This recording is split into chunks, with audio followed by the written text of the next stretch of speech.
আসসালামু আলাইকুম, কেমন আছেন আপনারা? আশা করি ভালো আছেন। আমরাও আলহামদুলিল্লাহ ভালো আছি। তো চলে আসলাম রান্নায়। এখানে আমি ডিম রান্না করব আলু দিয়ে।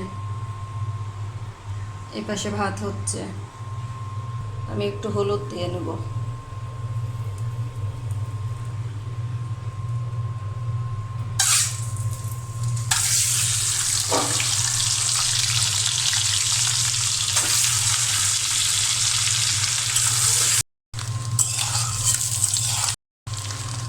ডিম ভাজি করা হয়ে গেছে, আমি উঠিয়ে নিলাম।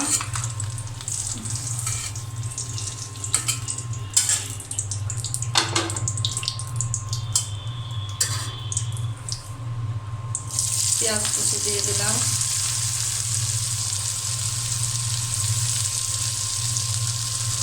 কাঁচামরিচ। পেঁয়াজ ভাজি করা হয়ে গিয়েছে, আমি একটু পানি দিয়ে নিলাম।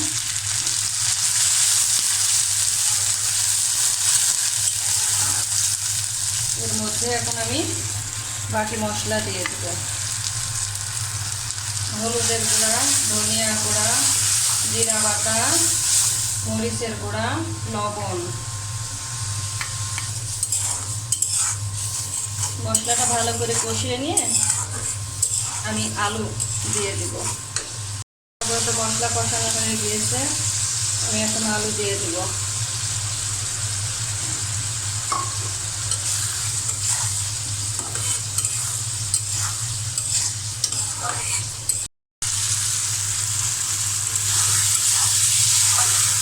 পরিমাণ মতো পানি দিয়ে দেব।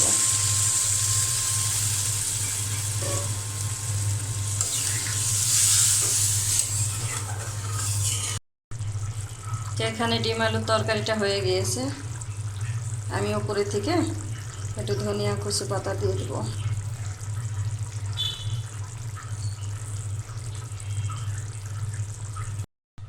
তারপরে তো আমি এখানে তেল দিয়ে দিয়েছি মাছ রান্না করার জন্য।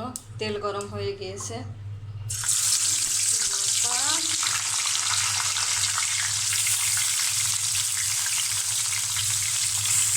মাছের মাথায় বসে আমি একাই খাবো, মেয়েরা কেউ খাবে না। তারপরে তেজে মাছ ভাজি করা এখানে হয়ে গিয়েছে। ওই তেলের মধ্যে পেঁয়াজ দিয়ে দিলাম মাছ উঠিয়ে নিয়ে। আর এখানে আমি বাকি মশলা রেডি করে নিয়েছি। মরিচের গুঁড়া, ধনিয়া গুঁড়া, হলুদের গুঁড়া, স্বাদ মতো লবণ, জিরে বাটা।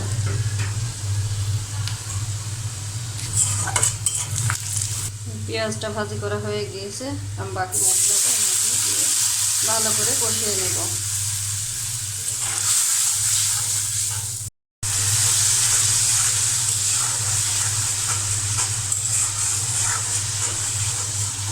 মশলা কষানো হয়ে গিয়েছে, আমি এখন মাছ দিয়ে দেব।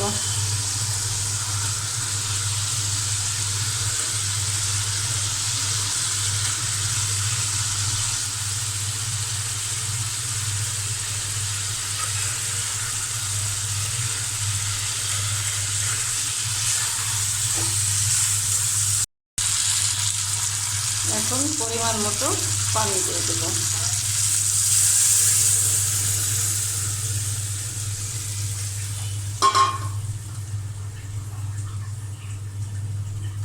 এখানে তো মাছ রান্না হয়ে গিয়েছে, আমি একটু ধনিয়া কুচি পাতা দিয়ে দেব।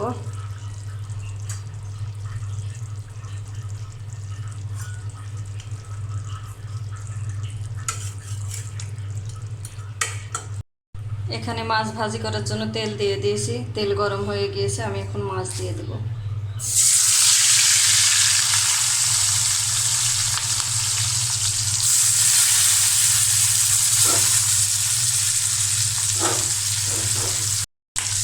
এখানে মাছ ভাজি হচ্ছে, আমি এক পাশে দিয়ে দিয়েছি।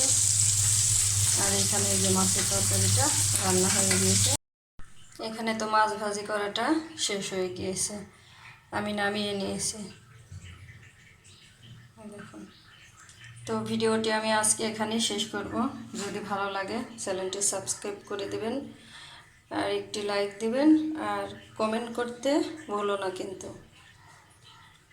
আসসালামু আলাইকুম।